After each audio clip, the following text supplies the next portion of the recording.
పూలేకి మనం జయంతి విగ్రహం పెట్టినాం. 2 ముచ్చట్లు చెప్పుకోవాలి. పూలే అంటే ఇప్పుడు మనం స్వేచ్ఛగా రాజ్యాంగం ఉన్నది. నేను ఇలా మైకు పడుతున్నా, పార్లమెంట్లో మైకు పట్టి ప్రధానమంత్రిని రాష్ట్రపతిని ఏకి పారేస్తున్నా. కానీ ఆ రోజు రాజుల కాలం, నవాబుల కాలం, పిష్వాల కాలం, డెమోక్రసీ లేదు, మాట్లాడే హక్కు లేదు, సభలు పెట్టే హక్కు లేదు, అంతేందుకు చదువుకునే హక్కు లేదు, లేదా చెప్పులు వేసుకొని నడిచేటటువంటి అధికారం కూడా లేదు. అట్లాంటి బానిసత్వపు కాలం లోపల మన మహాత్ముడు పూలే చదువుకుంటే ఆయన 4 ఇష్యూల మీద కొట్లాడిండు. మెయిన్గా పేద కులాలు, ముఖ్యంగా దళితులు, హరిజనులు, ఇంకా అంటరాని కులాల వాళ్ళు చదువుకోవాలి. 1 సమాజంలో అంటరాని కులాలు ఉండొద్దు, అస్పృశ్యత అంటరానితనాన్ని నిర్మూలించాలి.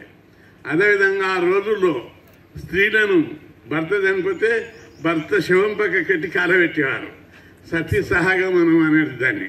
సతీ సహగమనాన్ని ఎత్తివేయాలని, దురాచారాలు, సాంప్రదాయాలన్నీ, మూఢనమ్మకాలను, మూఢ విశ్వాసాలను తొలగించాలని, వ్యవసాయదారులకు మార్కెట్ మాయాజాలంలో దోపిడీ జరుగుతుంది, రైతు గిట్టుబాటు ధరలు ఇవ్వాలని, అనేక అంశాల మీద, సామాజిక సమస్యల మీద ఎదురు తిరిగి పోరాడినటువంటి మహానుభావుడు మహాత్మా పూలే.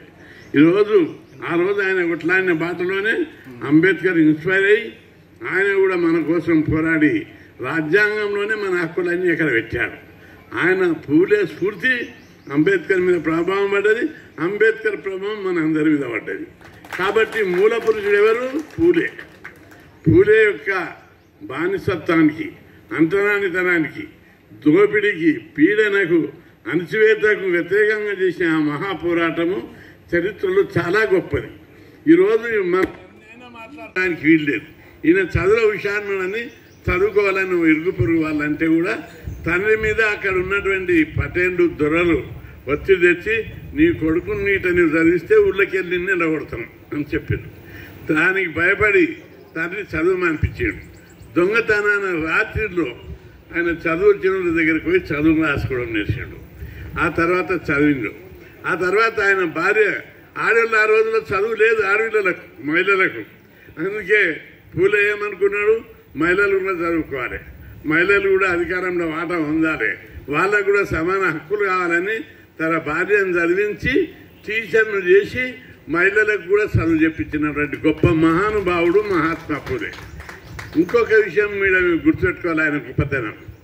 పూలే భార్య టీచర్ అయినాక ఆమె మంచి బట్టలు వేసుకొని స్కూల్కి, తెల్ల బట్టలు వేసుకొని స్కూల్కి పోయి టీచర్ పాఠాలు చెప్తుంటే ఆ ఊళ్ళో ఉన్న అగ్రకులాలు, పేర్లు చెప్తలేను నేను, మనకు సంస్కారం ఉంది, సభ్యత ఉంది.